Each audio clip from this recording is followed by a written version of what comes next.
የባህሪያችን መመኪያነ በስመ አብ ወወልድ ወመንፈስ ቅዱስ አሃዱ አምላክ አሜን።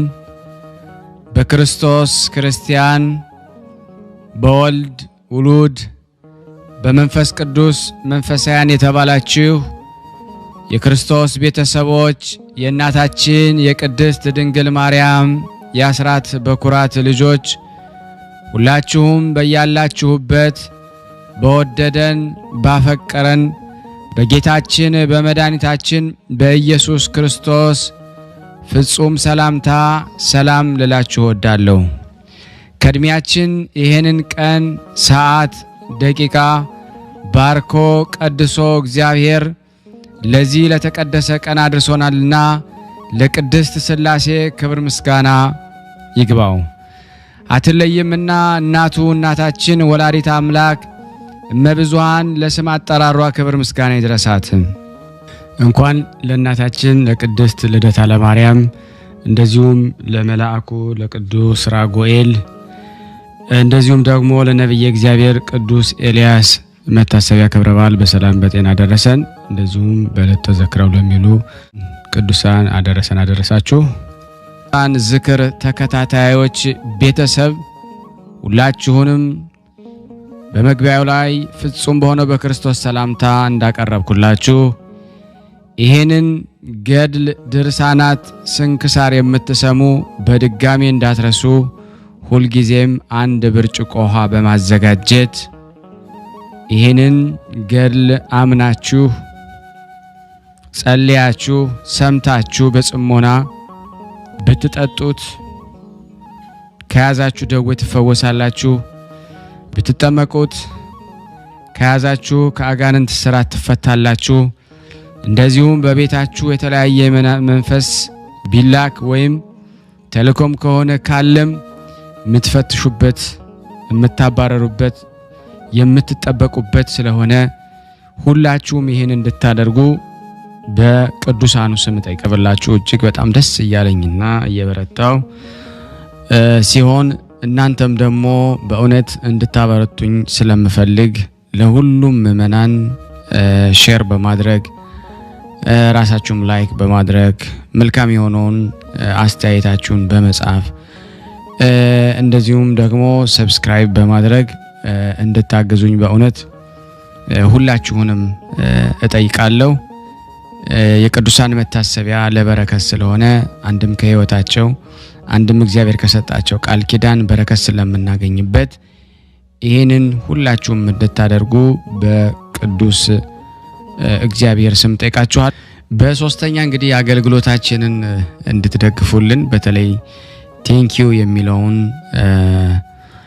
ባተን ስትጫኑ እንግዲህ አገልግሎቱን መደገፍ የምትፈልጉትን ያክል እንድትረዱ ይጠይቃልና በዚሁ አጋጣሚ ብዙ መስራት የምፈልጋቸው ነገሮች ስላሉ በዚህ መልኩ እንድታግዙን ሁላችሁንም ጠይቃለሁ። በስመ አብ ወወልድ ወመንፈስ ቅዱስ አሃዱ አምላክ አሜን። በጥንት ነገር ከዚህ ወደዚህ ሊሉት የማይቻል ከመዋቲ ሰው ልብ ስውር በሆነ አኗኗሩ በማይመረመር ሰማያትና ምድርን በፈጠረ በእግዚአብሔር አብ ስም ነገር ግን አኗኗሩን እሱ ብቻ የሚያውቅ መሰረት በባህሪ አባቱ ከእግዚአብሔር አብ ጋር አንድ በሚሆን በእግዚአብሔር ወልድ ስም ዓለም ሳይፈጠር በሚስጥር ከአብ የተወለደ ሥራ ተከናውኖ ሳያልቅ በፊት ከአብ በሰረጸ በእግዚአብሔር መንፈስ ቅዱስ ስም በምክርም በመንበርም አንድ የሆነ መላእክትና በሰው አንደበት በፍጥረት ሁሉ አንደበት ለዘላለሙ አሜን። ከምድር እስከ ሰማይ ያለ ዝምታና ያለ ጉድለት ክብር ምስጋና ይገባውና ፈጽሞ ወደሚታይበትና ፍጥረቱን ሁሉ ለማስማማት ነጥሮ ትልቅ ብርሃን ከመውጣቱ በፊት ከከርስ ባህሪ የውሃ ምንጭ ከመውጣታቸው ምድር ሳትፈጠር በፊት ቀኝ ወደ ተከተለቻት ገነት በአምሳልህና በመልክህ ፈጠረ ያስገባኸው የአባታችን የአዳም ክብርና የእናት ገናናነት እንናገር ዘንድ አስቀድመ የእዝራ ሱቱኤልን አንደበት እንደ ከፈትክ አቤቱ የኔንም አንደበት ክፈትልኝ። እኔንም የገነትንም የምድርን ክብር እናገር ዘንድ ያሳስበኛል። ምድር ማለት ቅድስት ሐና ስትሆን ገነት ማለት ደግሞ እመቤታችን ቅድስት ድንግል ማርያም ናት። በቅድስት ሐና ጸሎት ሕዝበ ክርስቲያን ያድነን። ከገነት ከተባለችው ከእመቤታችን የተገኘው ፍሬ ክብር ምስጋና የሚገባው ጌታችን መድኃኒታችን ኢየሱስ ክርስቶስ ነው። ለዘላለሙ ይሁንልን ይደረግልን፣ አሜን።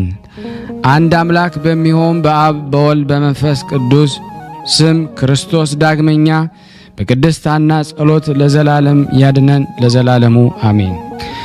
ሀብቱን እየሰፈረ ለሁሉም ለእያንዳንዱ የሚሰጥ መጠን ጸጋውን የሚሰጥ የሆነ ረድኤተ እግዚአብሔርን አጋዥ በማድረግ የአባታችን የቅዱስ ኢያቄምና የእናታችን የቅድስት ሐናን ድርሳን መጽሐፍ ማንበብ እንጀምራለን። ወደ ሰማይ ያረገው ክርስቶስ ነው፣ ወደ ምድርም የወረደው ክርስቶስ ነው። ከሰማይ በላይም ያለ እርሱ ነው። አስቀድሞ የነቢያትን ቀጥሎ የሐዋርያትን ሶስተኛ የሊቃውንትን ትንቢት ይፈጸም ዘንድ የመጣ እርሱ ነው። እሷን በሰማይና በምድር የሚመሰላት የሌላት ቅድስት ንጽሕት ብርክት የሆነች ማርያም በኩል ኢያቄምና ሐናን በወለዱልን ምክንያት በማድረግ ታላቅ ሀብትና ጸጋን ከዚህ በኋላም ደግሞ ተሰጠን። ልብ በማድረግ አድምጡኝ። የቅድስት ሐናን ክብር ልንገራችሁ። ያማረና የተወደደ ቁርባንን ወደ እግዚአብሔር ፊት የሚያሳርጉ የክቡራን ካህናት ልጅ ናት። እናቷ ፋስቲናም ከሰባቱ ትውልድ በፊት ከእስራኤል ቤት የተገኘች ናት። ሰባትም ትውልድ የተባሉት ቴክታ በሕልሟ ያየቻቸው ሰባቱ ሴቶች ልጆቿ ናቸው። ሰባተኛዋም ጨረቃ የተባለችው የኢያቄም ሚስት የሆነችው ቅድስት ሐና ናት። እሱ ባሳየው መልክ ይሰራት ዘንድ ሙሴን እግዚአብሔር አዞት የሰራት በገዳም በአባቶቻችን ዘንድ ስትኖር የነበረች የምስክርነት ድንኳንም እመቤታችን ድንግል ማርያም ናት። እንዲህ አለ፣ እኔ ልዑል እግዚአብሔር የሰው ልጅ ቤት በሰራው አላድርምና ሰማይ ዙፋኔ ነው፣ ምድርም የእግሬ መረገጫ ናት። ለማረፊያ ምን አይነት ቤት ትሰሩልኛላችሁ አለ። እግዚአብሔር በሙሴ ዘመን የተተከለችው ድንኳን በሰሎሞንም ዘመን የተሰራው ቤት ጎንና ጎኗ በእግዚአብሔር ቃል ኪዳንና ሕግ የተሰራ የሕግ ጽላት የምታድርባቸው ነበሩ። 10 ቃላትም በእግዚአብሔር እጅ ተጽፈውባታል። በእንቁ አምሳል እንደ ሰው እግር መልአክ ሰንፒር በሚባል እንቁ የተለበጠች ናት። ቃሉን ብቻውን እየሰማ በምስጋናው መጋረጃ ተሰውሮ ይኖራል። እግዚአብሔር ለሙሴ ፊቴን አይቶ መዳን የሚቻለው የለም እንዳለው፣ ነገር ግን የወደድኩትን ሰው በደመና ውስጥ አነጋግረዋለሁ እንጂ። ስለዚህ የምስክር ድንኳን ያላት አፈጣጠሯ ያማረ ቅድስት ሐና ናት። እንደዚሁም በቀኝ በግራዋ በውስጧም ምሰሶዎች አንድ ናቸው። እስከ መጨረሻው ዘመን ድረስ ለልጅ ልጅ ሁሉ መታሰቢያ ይሆን ዘንድ የተሰራውን ሥርዓት በየቆመበት ይፈጽም ዘንድ ከምስራቅ እስከ ምዕራብ በየወገናቸው ጸንተው ይኖራሉ። እነዚህም ኢያቄምና ሐና ቦታ ይባላሉ። አንጋድ የተባሉ እስራኤላውያን በየነገዳቸው በየወገናቸው ከኢያቄምና ከሐና እስከ እመቤታችን አንድ ይሆንባታል። ክብርና ገናንነት ስለ እርሷ ተሰጥቷቸዋልና። እንዲሁም ደግሞ እስራኤላውያንን ሁሉ በየወገናቸው በየነገዳቸው በድንኳኑ አዳራሽ ልክ ደሙ ለኃጢአት ማስተሰሪያ በየጠርዙ በየበሩ ላይ ደግሞ ይረጩ ዘንድ ላምን ባረዱ ጊዜ ሰብንም ባጤሱ ጊዜ ሙሴና አሮን በዚሁ ሥርዓት የሕዝቡን ኃጢአት ለማስተሰረይ በየዓመቱ ወደ ደብተራ ኦሪት ይገባሉ። ሐና ሆይ ደግሞ ክብር ምስጋና ይገባሻል። ወንድ ወይም ሴት ልጅ ስለሌለሽ በማዘንሽና ደግሞ በማልቀስሽ ዓለም ሁሉ ደግሞ ያደንቅሻል። በሥጋ ልጅሽ የሆነ ኢየሱስ ክርስቶስ ዓለምን ሁሉ ሲያስደስት ይኖራል። ምራሳ የተባለውን ደግሞ የጦሊቅን ደግሞ ልጅ በቤተ ዶይቅ በሞተ ጊዜ ብታለቅሽለትም ደግሞ እሱ ጻድቅ የአባትሽ ወንድም ነውና ማልቀስም ወንድ ወይም ሴት ልጅ ደግሞ ስለሌለሽ አባቴ ሆይ ይህ የአንተ ሞት ደግሞ ለእኔ በሆነልኝ ብለሽ ነው። በዚያን ጊዜ ያም የሞት ሰው ደግሞ ተነስቶ ለምን ታለቅሻለሽ አለሽ። ፀሐይ ተወልጅ ዘንድ አለሽና ፀሐይዋም የተባለች የፀሐይ ጽድቅ ኢየሱስ ክርስቶስ እናት እመቤታችን ቅድስት ድንግል ማርያም ናት። ይህን ሁሉ የሰማሁኝ ከሰማያን መላእክትና ከቀደሙት መጻሕፍት ነው። ሐና ሆይ ስለዚህ ደስ ይበልሽ፣ ዓለሙ ሁሉ ስለ አንቺ ደስ ብሎታልና። እኛም ይህንን ሰምተን ዓለምን ሁሉ የምታድን እመቤታችን ማርያምን ስለ መውለድሽ ደስ ይለናል። ይህችም ብጽዕት ሐና እግዚአብሔርን ከመፍራቷ የተነሳ በየወገናቸው ፍጥረቱ ሁሉ ያመሰግኗታል። ኢያቄምንም በየብሩ ደግሞ ያመሰግኗታል። በዘመኗ ሁሉ ኃይለኛ ለቅሶን ደግሞ ልብስ አድርጋ ስትኖር በኋለኛው ዘመን እግዚአብሔር አስደስቷታልና የስንፍና እህልን ደግሞ አልበላችም። ጥበብን ለመናገር አንደበቷን ከፈተች እንጂ ለአንደበቷም ልክ መጠንን አበጀች እንጂ። ባሏ ኢያቄም ለልብሱ ሜላት ቢሶስ ከለሜዳን ደግሞ የምታስንቅ ደግሞ እንቁ ባህሪ የተባለችውን እመቤታችን ስላስገኘችለት አመሰገናት። ዳግመኛም በቤቷ ውስጥ ተቀምጠው የሚኖሩ ችግረኞች ባየች ጊዜ ለችግረኞች እጇን ዘረጋች። ለባሏ ለኢያቄም ያማረች የክብር ዘውድ ናት። 7 የሚሆኑ የሥርዓት ምሰሶችን አቆመች። ፍሪዳውንም አረደች። ያማረ ማዕድንም አዘጋጀች። ብርክት ሐናም ባሮቿን ላከች። ያዘጋጀሁላችሁን ማዕድ ትበሉ ዘንድ ኑ አለች። ይህን ማዕድ የማይረባ የማይጠቅም ምድራዊ ማዕድ አይምሰላችሁ፣ ሊነግሩት የማይቻል የቅዳሴ ማዕድ ነው። የሕይወትና የደስታ መጠጥ የሆነ ይህንንም መጠጥ ኑ ጠጡ አለች። በጠጡት ጊዜ ለጉሮሮ የሚመር መጠጥ አይምሰላችሁ፣ ይህ የሕይወት መጠጥ ለዘላለም ጸንቶ ይኖራል እንጂ ለልጅ ልጅ ሳይጠፋ ሳይነጥብ ይኖራል።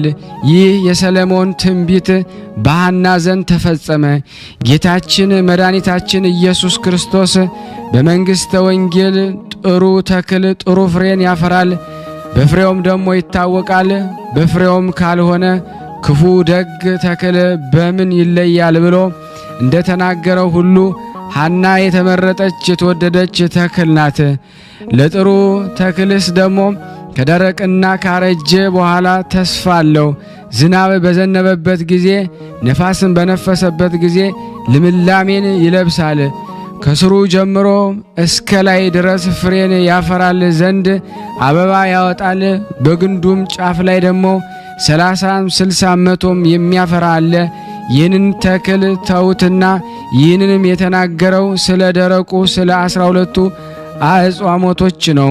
ነቢዩ ሕዝቅኤል እንደ ደረቁ አጥንቶች ሆነው ስላገኛቸው 12ቱ ነገደ እስራኤል የደረቁ አጥንቶች አላቸው። በዚያን ጊዜ ነቢዩ ሕዝቅኤልን እነዚህ በደረቁ አጥንቶች ላይ ደግሞ ትንቢት ተናገራለ። እሱም ትንቢት ተናገረባቸው። እግዚአብሔር ስለ ብርክት ሐና ከድርቀታቸው ይለመልሙ ዘንድ የሕይወትን መንፈስን እፍ አለባቸው። እነሱም ለመለሙ። ሐናም ከእነሱ የተወለደች ጊዜ የሁላችን እመቤት ማርያምን ስለወለደች ሕይወት ሆነቻቸው። መልካም ስም ከመልካም ሽቱ ይበልጣል እንደሚባል ሁሉ ከማይረቡ ከማይጠቅሙ ብዙ ልጆች የሚረባ የሚጠቅም አንድ ልጅ ይበልጣል። ነቢዩም ይህንን የተናገረ ስለ ሐና ነው። በእውነት ሐና የተገኘች እመቤታችን ቅድስት ድንግል ማርያም ፈጽማ ትበልጣለች። እንደ ነጭ ዕንቁ ከቀድሞ ጀምሮ በአዳም ባህሪ ስታበራ ትኖር የነበረች ዕንቁ ባህሪ እሷ ናት። ከአዳም ቀጥሎ ለልጁ ለሴት የተሰጠች እሷ ናት። ሴትም ለሄኖክ የተሰጠች እሷ ናት። ጠቢቡ ሰለሞን ከሰባቱ ሰማያት ተልካ ጥበብ በጻድቃን ሰዎች ውስጥ ትመላለሳለች እንዳለው እሷም ከሄኖክ እስከ አብርሃም ከአብርሃም እስከ አብራክ ወደ አብራክ ስትወርድ ኖራለች። ዳግመኛም ከአብርሃም እስከ ንጉሥ ዳዊት ከዳዊት እስከ ሐና ወርዳለች። ፍጥረቷ ግማሹ መሬታዊ ሲሆን ግማሹ ሰማያዊ ነው። የብርሃኗ ነጸብራቅ ወርዶ በከርሰ ሐና እስካደረ ድረስ አዳም ከተፈጠረ ጀምሮ በሴቶች ማኅፀን እንደ እርሷ ያለ ነጸብራቅ ብርሃን አልታየም። ሴቶችም የተባሉት ከሔዋን ጀምሮ እስከ ብጽዕት ሐና ከብጽዕት ሐና እስከ ዕለተ ምጽአት ያሉት ናቸው። ቅድስት ሐናም ባሏ ቅዱስ ኢያቄም በ9 ዓመቷ ከወሰዳት ጊዜ ጀምሮ ወንድ ወይም ደግሞ ሴት ልጅ ባለመውለዷ የመረረ ለቅሶን ስታለቅስ ትኖር ነበረ። እስራኤላውያን ናቋት፣ እንዲህም አሏት፣ አንቺ በእስራኤል መካከል ለኢያቄም ቤት የሚቆም ስሙን የሚያስጠራ ዘራ ወይም ልጅ የሌለሽ መካን በመሆንሽ ከመካከላችን ውጪ የኢያቄም ቤት አጥፍተሻልና በሀገራችንም ሂጂ፣ ከእኛ ጋር መኖር አትችም። በሕጋችን መሰረት መስዋዕት ወይም ደግሞ ቁርባን የምናሳርግበት ጊዜ ከእኛ ጋር አንድነት የለሽም። በኦሪት ሕግ እንዲህ ነበርና ልጅ የሌላቸው ሰዎች ከመሰዊያው ቦታ ያባረሯቸው ነበረ። ወደ ውጭም ደግሞ ያስወጧቸዋል፣ ከአንድነታቸው ይለያቸዋል። እሷንም አንቺ ከመካከላችን ውጭልን ምን ትሰሪያለሽ? ሐና ሆይ ማኅፀንሽ ተዘግቷል፣ እግዚአብሔር አልከፈተልሽም አሏት። ባሏ ኢያቄንም እንዲህ ይሉት ነበረ። ከዚህ በኋላ ሐና በእግዚአብሔር ፊት ጸለየች። ዓለም ከተፈጠረ ጀምሮ እስከ ዓለም መጨረሻ የምትኖር ከዓለም በፊት የነበርክ ዓለምን አሳልፈ የምትኖር ከዓለም በፊት የነበርክ ዓለምን አሳልፈ የምትኖር የአባቶቻችን የአብርሃም የይስሐቅ የያዕቆብ አምላክ የእስራኤል ጌታ ፈጣሪ እግዚአብሔር ሆይ ልመናዬን ጸሎቴን ስማኝ ብላ እንደ ሳሙኤል እናት እንደ ሕልቃና ሚስት ነፍሷን ወደ እግዚአብሔር አማጸነች። ስምህ ለሁሉ የጣፈጠ ነውና ሁሉን ይቻልሃል፣ የሚሳንህ የለም። ለአኗኗርህ ጥንት ወይም ፍጻሜ የለውም። ያንተ ነውና ሁሉም በፊት የተገለጸ ነው። አንተ ትገላለህ፣ ታድናለህ፣ አንተ ትገዛለህ፣ አንተ ትከፍታለህና ማኅፀኔን ክፈትልኝ። አንተ ባዘዝከው መሰረት ያማረ የተወደደ መስዋዕት እጅ መንሻ አድርጌ ሰጥህም ዘንድ አንተን ደስ የሚያሰኝ ያማረ የተወደደ ፍሬን ስጠኝ። ጸሎቴን ሰምተ ልመናዬን ተቀብለ የለመንኩን ካልፈጸምክልኝ ያማረ የተወደደ ዘር ካልሰጠኝ አባቶቼ ለዘላለም ወደሚኖሩበት የሞት ሀገር እኔንም ውሰደኝ። እኔ አኗኗሬም የከፋ የልብ ሐዘንተኛ ስሆን በምድር ላይ ደግሞ መኖርን ደግሞ ለምን እመኛለሁ? የእስራኤል ሴቶች ልጆችንም በደስታ ተሸክመው እኔን ይዘባበቱብኛል፣ ልጅ ባለመውለዴም ይስቁብኛል። እኔንም ባዩኝ ጊዜ ራሳቸውን ይነቀንቃሉ። አቤቱ ጌታዬ ፈጣሪ ሆይ ደግሞ የተናገርኩኝ የተሳልኩኝ ደግሞ የእኔን የገረድህን ስቃይ እይ ተመልከት ብላ ደግሞ በእስራኤል ሴቶች መካከል ሐና ልመናን አበዛች። ባሏ ኢያቄም ዓይኖቿ ወደ ምድር ደግሞ ሲመለከቱ ሕሊናውን ግን ወደ ሰማይ አንቅቶ ሳይናገሩ ሁሉን የምታውቅ አቤቱ የእስራኤል አምላክ ጌታ እግዚአብሔር ሆይ ለምን በጠላቶች መሳቂያ መዘባበቻ አደረከኝ? የልቤን ሕመም የሰውነቴንም ጭንቀት እንድትመለከት ዓለምን ካለመኖር ወደ መኖር አምጥተ የፈጠርክ አንተ ነህና ፀሐይና ጨረቃንም የምታፈራርቅ አንተ ነህ ብሎ ጸልየ። ስለዚህም ልመናዬን ዘወትር ስማኝ፣ የልቤንም ጭንቀት ደግሞ አቅልልኝ። የጥበብና የአእምሮ መንፈስ ያለው ወደ አንተ መስዋዕት አርጌ የማቀርበው ልጅ ስጠኝ። በእግዚአብሔር ሁሉ ዘንድ የተናቅኩኝ ታደርገኝ። አንተ ብዙን ትንሹን ብዙ ማድረግ ትችላለህና። ከዚህም በኋላ ጸሎታቸውን በጨረሱ ጊዜ እግዚአብሔር የሐናን ሐዘን አየ። ከቀድሞ ጀምሮ ከምትኖርባት 7ቱ ሰማያት ነጭ ወፍ ወርዳ በማኅፀኗ ስታደር ሌሊት በራእይ ታየቻት። ኪሩቤል እንደ ሰው እጅ በምስጋና ይጋርዳት ነበረ። በእጁም ደግሞ የሕይወትን ገመድ ተይዟል። ይህም ደግሞ የሕይወት መንፈስ በነጭ ኦፍ አምሳል በሐና ራስ ላይ ደግሞ ተቀመጠ። ባህሪዋ ደግሞ ከኢያቄም አብራክ ወጥቶ በሐና ማኅፀን ባደረ ጊዜ ይህችም ባህሪ ሐና በጋብቻ ሕግ ደግሞ በማኅፀኗ ተቀበለቻት። ይህን ባህሪ ደግሞ የእመቤታችን ማርያም ሥጋ ነው። ነጭ ባህሪም ደግሞ የተባለው ደግሞ ንጽሕናዋ ነው። ነጭ ወፍም የተባለው ነፍሷ ነው።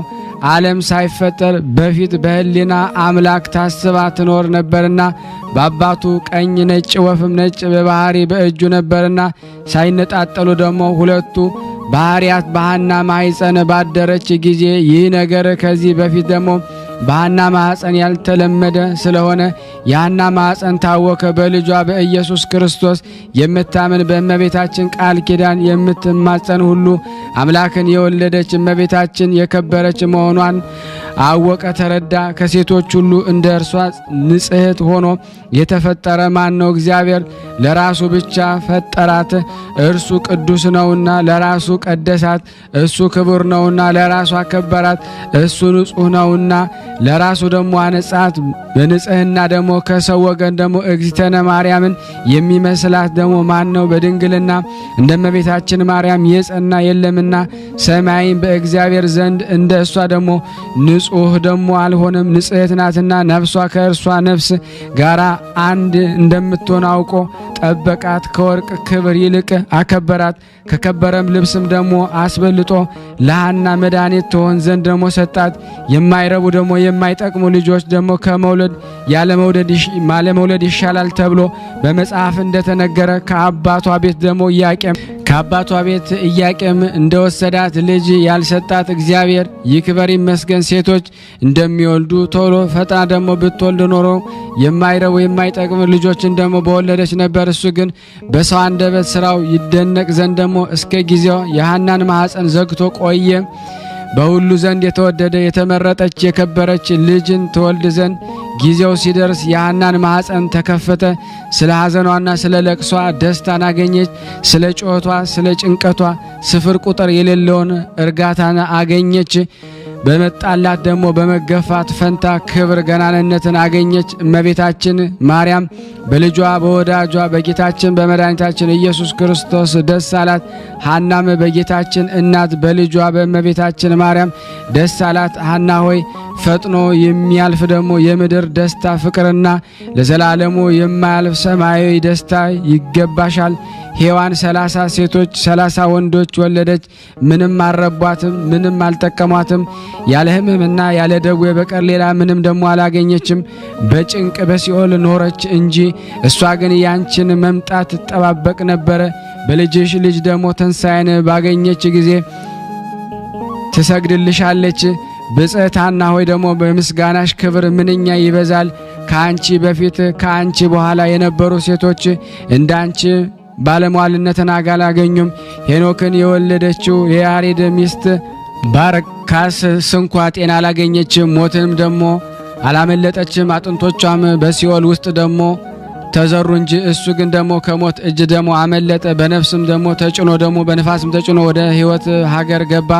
እሱ እስከ ዛሬ በሕይወት ደግሞ አለ። ለምን ለእናቱ በጎ ነገርን አላደረገላትም? እሱ ለዘላለም በደስታ ቦታ ደግሞ ይኖራል። እሱ ግን ደግሞ በመከራ ቦታ እስከ ዛሬም ደግሞ በጭንቅ ትኖራለች።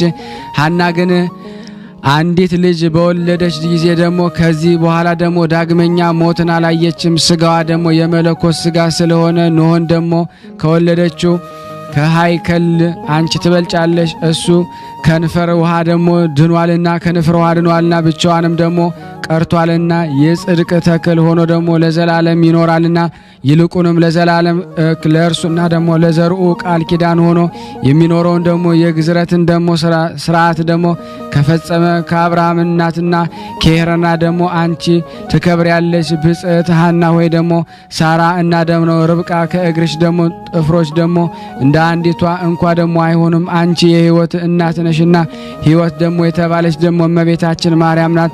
ሰማይን ምድርን ስለ እርሷ ደስ ይላቸዋል፣ እግዚአብሔር ለእሷ ሰው ሆኗልና። ብጽዕት ሐና ሆይ ደግሞ ግፍሽ እንደ ሰማይ የራቀ ሆነ፣ እንደ ደመና ምድርን ደግሞ ጋረደ። በግፍሽ መጠን ወሰን የሌለውን ደስታን አገኘሽ። ይህንን ደስታ ደግሞ ያገኘስ ድንቅ ስራውን ደግሞ ፍጹም ቸርነቱን ከሆነ ደግሞ ከእግዚአብሔር ለልጅሽ ስለ ድንግል ማርያም ነው። እግዚአብሔር አስቀድሞ ሰውን ይመረምራል፣ ወርቅና ብርን በእሳት እንዲፈትኑት ደግሞ ወዳጆቹን ይፈትናል። ወዳጆቹንም የሚፈትናቸው ደግሞ በሕመም በችግር ነው። ሐናን ከዘመዶቿ ከእስራኤል ግፍን በትዕግስት ትቀበል ዘንድ ልጅ በመከልከለ አስቀድሞ ፈተናት። የሐሳቧን ትዕግስት ታውቋልና በብዙ ሐዘን ለቅሶ ጥሩ ዕድልን አደላት። ይህንን የሚቀማት የለም። ነቢያት በብዙ ጾምና ድካም ወደ መንግሥተ ሰማያት እንገባለን እንዳሉ ሐናም ይህንን የነቢያትን ትንቢት ትፈጽም ዘንድ በየዕለቱ የሚደርስባትን ችግርና መከራ ታግሳ ስትቀበል ኖረች። ስለዚህ መንግሥተ ሰማያትን ወረሰች። መንግሥተ ሰማያት የተባለው የልጅ ልጇ ጌታን መድኃኒታችን ኢየሱስ ክርስቶስ ነው። ብዙዎች ለሐና የተሰጠውን ክብርና ገናንነት ያገኙ ዘንድ ልጆቻቸውን በልጇ ስም ደግሞ ይሰይማሉ። ቀድሞ ዮካብድ የምትባል ሴት ልጅን የማይገባትም ማርያም አለቻት። ስለዚህ ታመመች፣ በለምጽም ደግሞ ተያዘች፣ ከከተማው ወደ ውጭ ተሰደደች። ኦሪት ግን ሙሴን በአማቸው ጊዜ ደግሞ በለምጽ ተያዘች ትላለች። እኔ ግን ደግሞ ጌታዬ ለእናቱ ደግሞ ስም ቀንቶ ደግሞ በእናቱ ስም እንዳትጠራ ደዌ አሳደረባት እላለሁኝ። ብዙዎች ሴቶች በሐና ልጅ ስም ደግሞ ስለተጠሩ ጤና አላገኙም። በእሷ ስም ከተጠሩ መካከል ጋኔን የያዛቸው አሉ፣ በዝሙትም የወደቁ አሉ። ይህን ሁሉ እግዚአብሔር ለእናቱ ስም ደግሞ ቀንቶ አደረገ። እግዚአብሔር ከቀድሞ ዘመን ጀምሮ የእናቱን ስም ለሌሎች ሴቶች ደግሞ እንዲሰጥ አልፈለገም። እግዚአብሔር እንደኔ ያለ ነቢይን ከወንድሞቻችሁ መካከል ያስነሳላችኋል ብሎ ሙሴ ለእስራኤል ልጆች ደግሞ የነገራቸውን ስሙ። የዛም ነቢይ ስም ደግሞ እግዚአብሔር ይባላል። የዚህን የነቢይ ትእዛዝ እምቢ የምትል ነፍስ ከወገኖቿ ተለይታ ትጠፋ አላቸው። ከዳን ወገን ደግሞ የምትሆን አንዲት ግብፃዊት ሴት ይህንን ሰምታ ወንድ ልጅ ደግሞ ወለደች። ስሙንም እግዚአብሔር አለችው። የእስራኤል ልጆችም ይህን ሰምተው ስለ እርሷ አንጎራጎሮ። ያንንም ልጅ ወደ ሙሴ አመጡት፣ ወደ አደባባይም አወጡት። ሙሴ ጫማውን ከእግሩ አውጥቶ በእግዚአብሔር ፊት ጸለየ፣ እንዲህም አለ። ስሙ እግዚአብሔር የተባለውን ነቢይ በዘመኔ ላከውን ወይም ይህ ልጅ ሌላ ነውን? ይህንን ነገር እምለምንህ ለስሜ ቀንቼ ነውና ይህን ልጅ ደግሞ በፊት እንዴት እንደማደርገው ንገረኝ። በዚያን ጊዜ እግዚአብሔር ሙሴን አነጋገረው፣ እንዲህም አለው። ይህ ልጅ እኔ አይደለሁም፣ ነገር ግን ደግሞ ከአያቱ ከቅድመ አያቱ ሰይጣን የተቆራኘው የአስቆሮታዊ የዳን ወገን ነው እንጂ። ነገር ግን የእግዚአብሔር ስም የረከሰ ሁሉ የሞት ሞትን ይሙት። ያንንም ልጅ ከከተማ ውጭ አውጥተው በድንጋይ ወገሩት፣ በክፉ አሟሟትም ሞተ። እኔም የኢያቄምና የሐና ልጅን የአምላካችንን የአማኑኤልን እናት የድንግል ማርያም ስም ያረከሰ ሁሉ የሞት ሞትን ይሙት፣ በሥጋውም በነፍሱም ጤና አያገኝ ለዘላለም አሜን። ይህን ይደረግ። የቅድስት ኢያቄምና የቅድስት ሐና የእመቤታችን የቅድስት ድንግል ማርያም ልመናዋ በእኔና በእናንተ በሁላችን በሕዝበ ክርስቲያን ላይ ጸንቶ በእውነት ለዘላለሙ ይኖር አሜን። ያቀረብነው ጸሎታችን ልመናችን እግዚአብሔር ይቀበል፣ እንደ ቸርነቱ ነው እንጂ እንደኛ ኃጢአት ብዛት አይሁን። ለሀገራችንም ሰላሙን፣ ፍቅሩን፣ አንድነቱን እግዚአብሔር ይላክልን። ሁላችንም በያለንበት እግዚአብሔር ይጠብቀን። ፍቅሩን፣ ሰላሙን፣ አንድነቱን ይላክልን። ከቅዱሳኑ በረከት ያሳደርብን ዘንድ በአንድነት አባታችን ሆይ እንበል። አባታችን ሆይ በሰማያት የምትኖር ስምህ ይቀደስ፣ መንግስትህ ትምጣ፣ ፈቃድህ በሰማይ እንደሆነች እንዲሁም በምድር ትሁን። የዕለት እንጀራችንን ስጠን ዛሬ፣ በደላችንን ይቅር በለን እኛም የበደልነውን ይቅር እንደምንል። አቤቱ ወደ ፈተና አታግባን ከክፉ ሁሉ አድነን እንጂ መንግስት ያንተ ናትና፣ ኃይል፣ ክብር፣ ምስጋና ለዘላለሙ አሜን። እመቤታችን ቅድስት ድንግል ማርያም ሆይ በመልአኩ በቅዱስ ገብርኤል ሰላምታ ሰላም እንልሻለን። በሐሳብሽ ድንግል ነሽ፣ በስጋሽም ድንግል ነሽ። አሸናፊ እግዚአብሔር እናት ሆይ ሰላምታ ላንቺ ይገባሻል።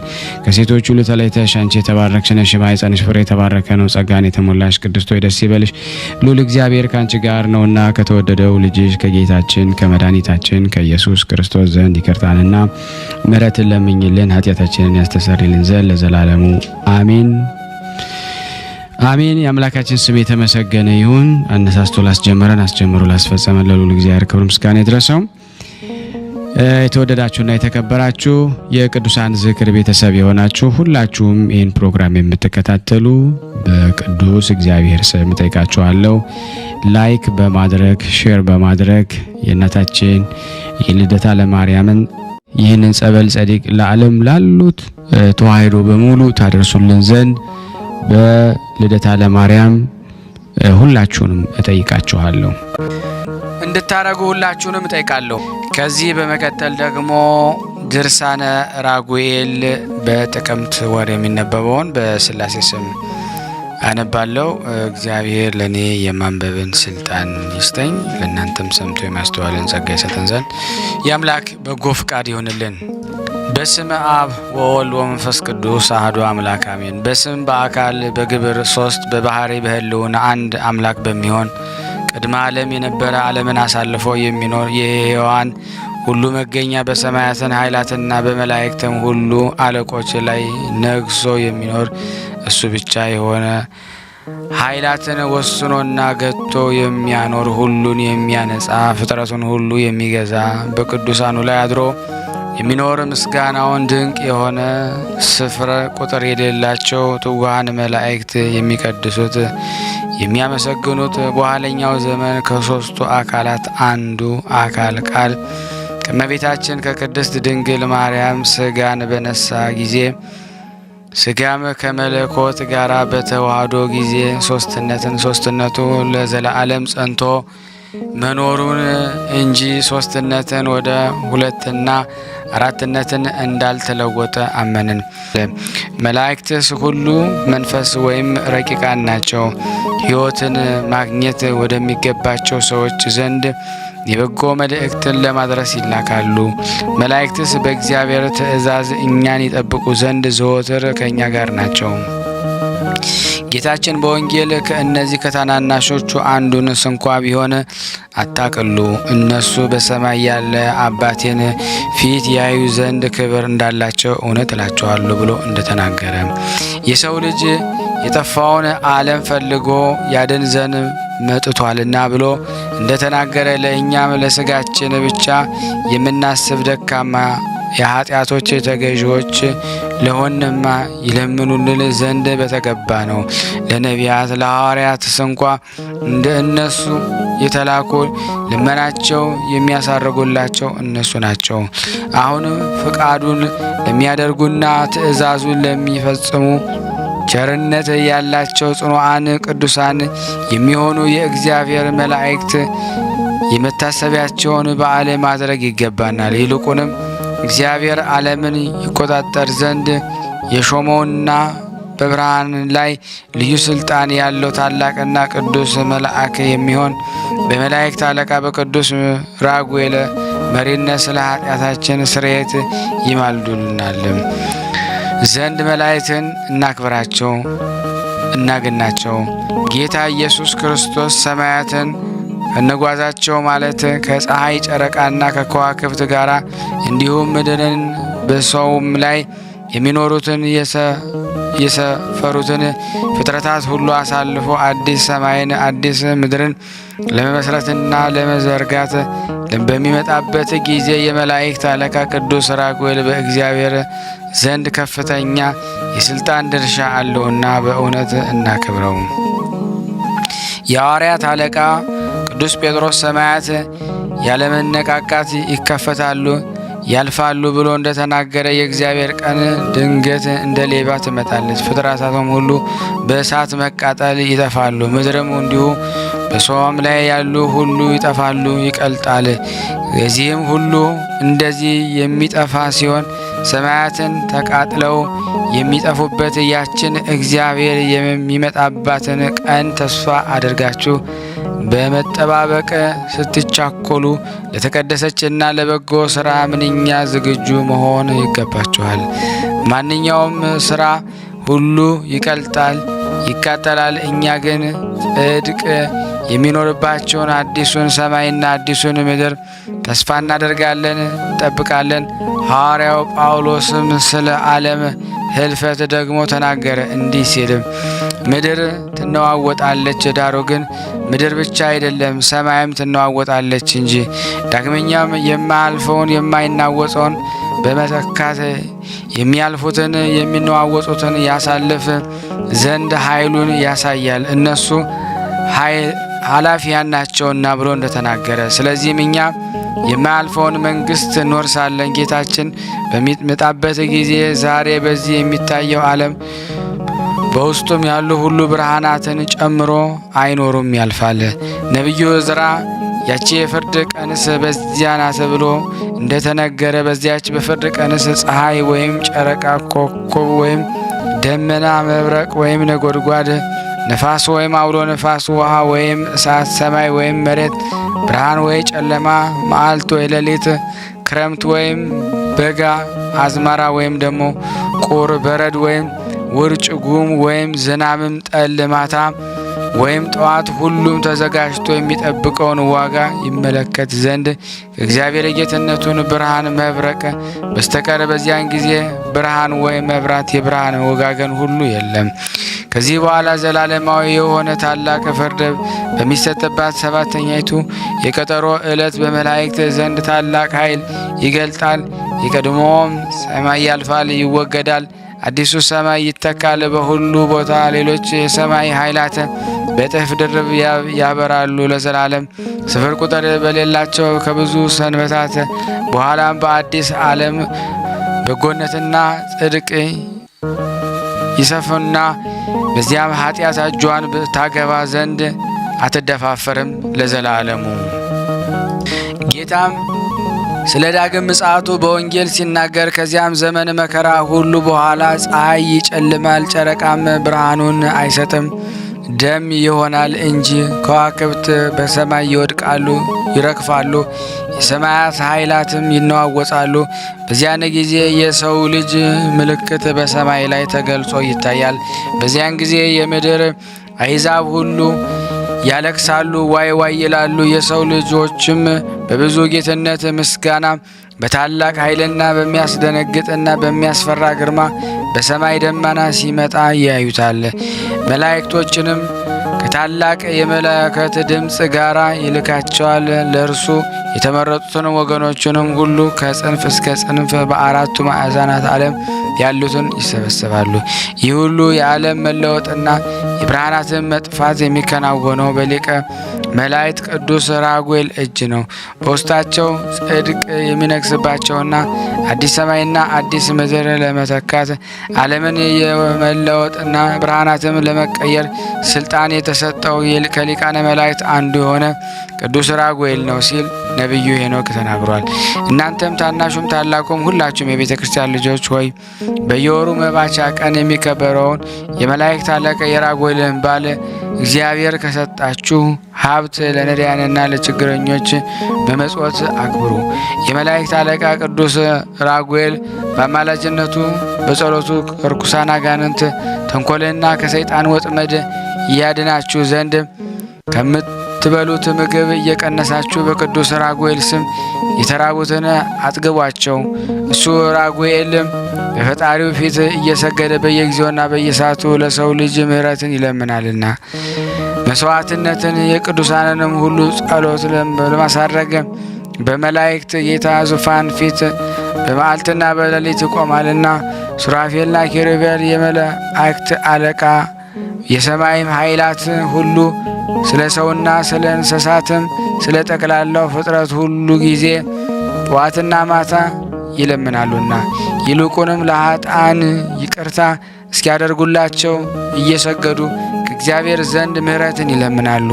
ትጉሃንና ቅዱሳን ከሚሆኑ መላእክት አንዱ የሆነ የእግዚአብሔር የኃያሉ መገለጫ የሆነ ራጉኤል ያለማጓደልና ያለ አርምሞ ይማልዳል፣ ይለምናል። እሱ ትጉሃን እረፍት የሌለውን ስለሆነ ከአንደበቱ ሁል ጊዜ ምስጋና አይቋረጥም። ይልቁንም አቤቱ አንተ ይቅርታና ምሕረትን ወዳጅ ነህና ባሪያህና በምሳሌ የፈጠርከውን ፍጥረት ይቅር በል እንጂ አታጥፋው በማለት አጥብቆ ይማልዳል።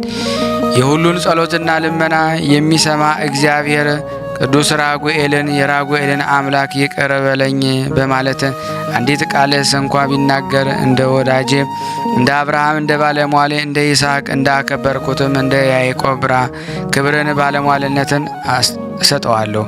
በራሱ ላይም አክሊልን አቀናጃለሁ፣ ረዥም ዘመናትን ሰፊ ወራትን እለግሰዋለሁ ሲል የዘላለም ቃል ኪዳንን ይገባለታል። እኛም ትጉሃን ከሚሆኑ ከቅዱሳን መላእክት አንዱ የሆነ የሊቀ መላእክት ራጉኤልን የበዓሉን የሚከበርበትን በዛሬቱ ዕለት አምላካችን እግዚአብሔር ፍቃዱ ሆኖ ጸሎታችን ይቀበለን ዘንድ ቀርበን እንለምን። እንዲህም እያልን እንማልዳለን።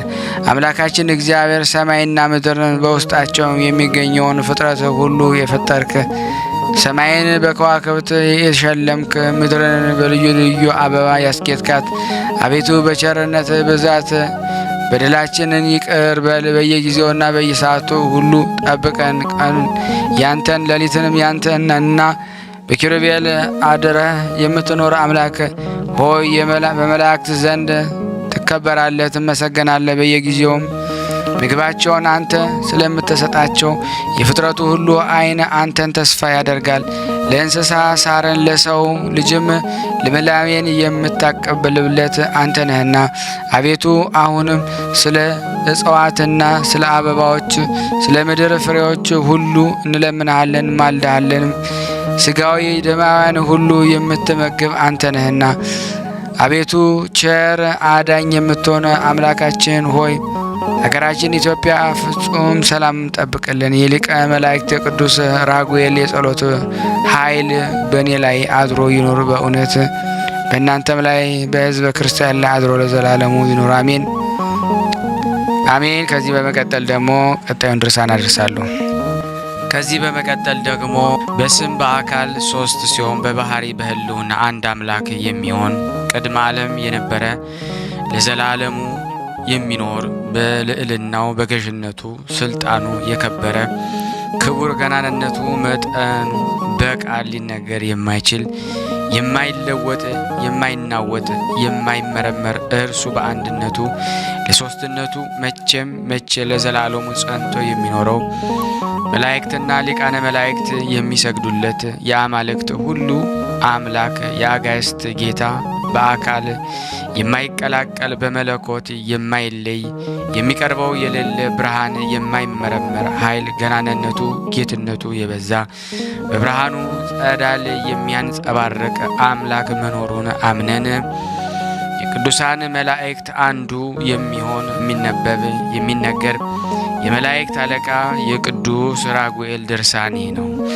ነቢዩ ሄኖክ ከቅዱሳን መላእክት አንዱ የሆነ ጸላኤ ዲያብሎስን የሚበቀለው ራጉኤል በብርሃናት ሁሉ ላይ የሰለጠነ ነው ሲል ስለ እሱ ተናገረ። ዳግመኛም ከአዳም ሰባተኛ ትውልድ የሆነ በእግዚአብሔር ፊት ግብሩ ያማረ ስራው የሰመረ እስከ ዛሬ በሞት ወጥመድ ያልገባና የሞት ጥላ ያላረፈበት ነቢዩ ሄኖክ በትጉሃንና ቅዱሳን መላእክት አንዱ ስለሚሆን ስለ ቅዱስ ራጉኤል እንዲህ አለ። በዚያን ወራት ወደ ምዕራብ በኩል እስከ ምድር ዳርቻ ድረስ ሲሄድ ያለ ምንም እረፍት እየነደደ የሚገሰግስና የሚሮጥ እሳት ተመለከትኩ። እሱም በመዓልትም በሌሊትም ከቶ ከርጯ አይቆምም ነበረ። ይህ እረፍት ወይም መቆሚያ የሌለው ምንድን ነው? እሱ ስለ ጠየቅሁ በዚያም ጊዜ ከእኔ ጋር አብሮ የነበረ ከቅዱሳን መላእክት አንዱ የሆነ ቅዱስ ራጉኤል ይህ ወደ አረብ ወይም ወደ ምዕራብ በኩል እየነደደ ሲያልፍ የተመለከትከው እሳት ለዓለሙ ሁሉ ብርሃን የሚሰጥ ፀሐይ ነው ሲል መለሰልኝ። ከዚያም ወደ ሌላ ቦታ ሄድኩና በቀንና በሌሊት የሚንቦገቦግና የሚንቀለቀል የእሳት ተራራ አሳየኝ አለ። ሄኖክ ነቢይ እንግዲህ ከእግዚአብሔር ዘንድ ተልኮ ለጻድቁና ነቢይ ሄኖክ ሚስጥረ ሰማያትን ገልጾ መዛግብተ ብርሃናትን ከፍቶ ላሳየው የሊቀ መላእክት ራጉኤልን ክብሩንና ታላቅነቱን ተመልከቱ።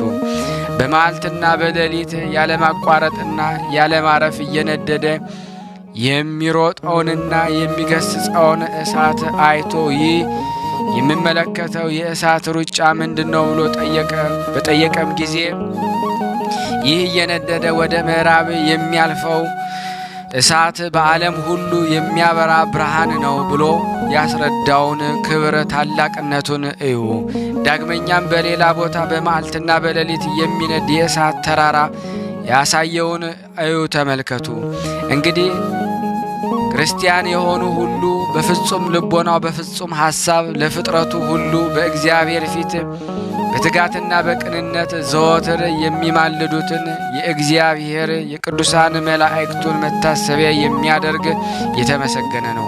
ይልቁንም አብዝተው አስፍተውና አምልተው ለሰው ደህንነትን የሚለምኑ ከሰይጣን ተንኰልና በርኩሳን አጋንንት ከመሳሳት እንድን ዘንድ ወደ ፈጣሪያችን የሚጸልዩ የሚማልዱ ናቸውና መታሰቢያቸውን ማድረግ ይገባል ለዘላለሙ በእውነት። ነቢዩ ሄኖክ ቅዱሳን መላእክት ለሰው ልጆች ስለሚያደርጉት አማላጅነት ጸሎትና ልመና እንዲህ አለ።